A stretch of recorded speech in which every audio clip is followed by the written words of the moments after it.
What's going on, everyone? We're back with another repair video. Today we have this iPhone XR and this thing's going to need a battery replacement.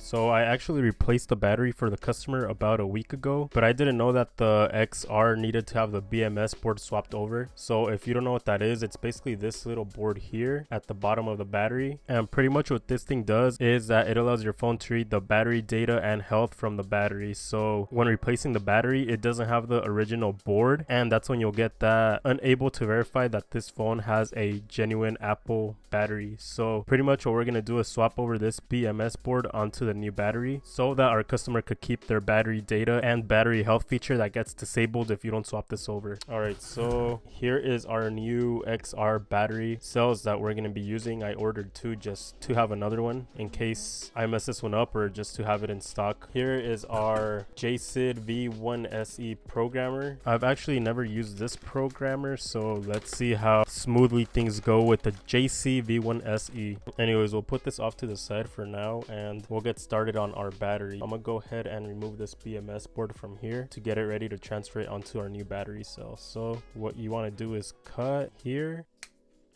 So there's one, and then we want to go ahead and cut off the other tab. Make sure you don't make contact in between both tabs, especially if you're not using ceramic scissors, because that will cause a short. So here is our board. I'm gonna just go ahead and trim off these little pieces.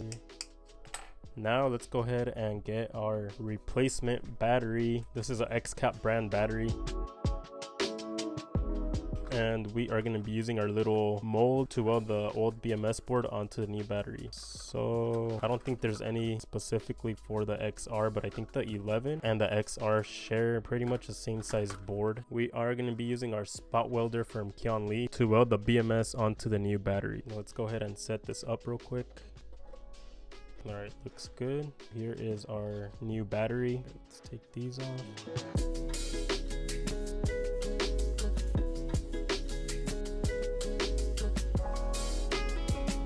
All right, now that we have our BMS into the fixture, we could go ahead and spot weld the BMS onto the battery. So I actually like to trim these a little bit, about that much. Alright, so that should be pretty good. So one quick thing to note is that you want to lift up these little tabs right here. I don't know if you guys could see that clearly, but you want to go ahead and lift these tabs up, and you're going to want to insert the new battery tabs in here. So make sure you insert them in there, and then you could go ahead and fold those little metal tabs back. So once we insert these, we could go ahead and carefully fold these little metal tabs back down. So that looks pretty good. Let's go ahead and grab our spot welder now. I usually like to put the power level to either 4 or 5. I'll leave it at 4 for now and see how that works. So that's pretty good. I like to spot weld this thing a few times, maybe like 4 or 5 times, just to ensure a secure connection.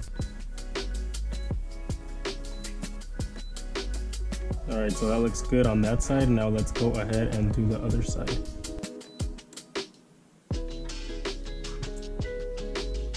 Alright, so that's pretty good. Let's go ahead and power this bad boy off and double check our work. So if you guys could see right there, our spot welds looks pretty good. I mean, it doesn't look like this thing's going anywhere. Now we could go ahead and fold this thing back. Before we do that, we want to go ahead and install this adhesive that was there. So this thing is double-sided. So pretty much what we do is apply this here, like so. Now we could go ahead and peel this off right here. And we could go ahead and fold this back.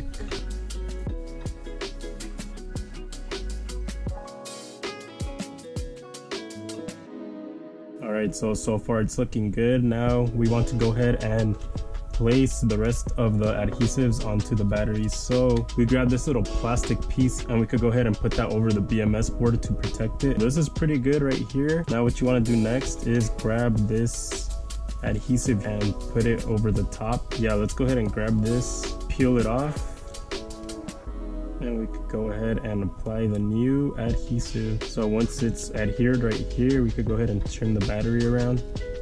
Make sure we fold these little tabs, and then we could fold this piece back.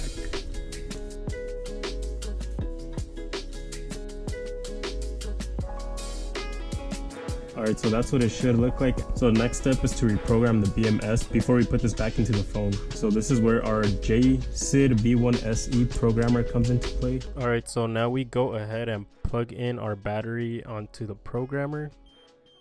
Alright, so we can see here that it is reading this thing. Dang, that's actually really bad. It shows that it was at 49% max capacity, which is horrible. Cycle count 837. So the battery was really bloated. Maybe that explains the actual maximum health capacity being at 49%. So we have the option here to reset the health back to 100%. So we're gonna go ahead and click read. Data is being modified. Alright, so modification complete. Now all we need to do is reset the cycle count. We could go ahead and hit cycle clear, hit read again. It says battery clearing and it should reset that back to 0. Alright, so there we go guys, cycle count back to 0. Let's go ahead and unplug this battery.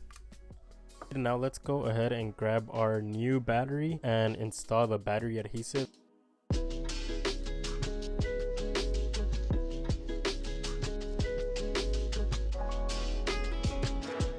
Go ahead and remove this and install the battery.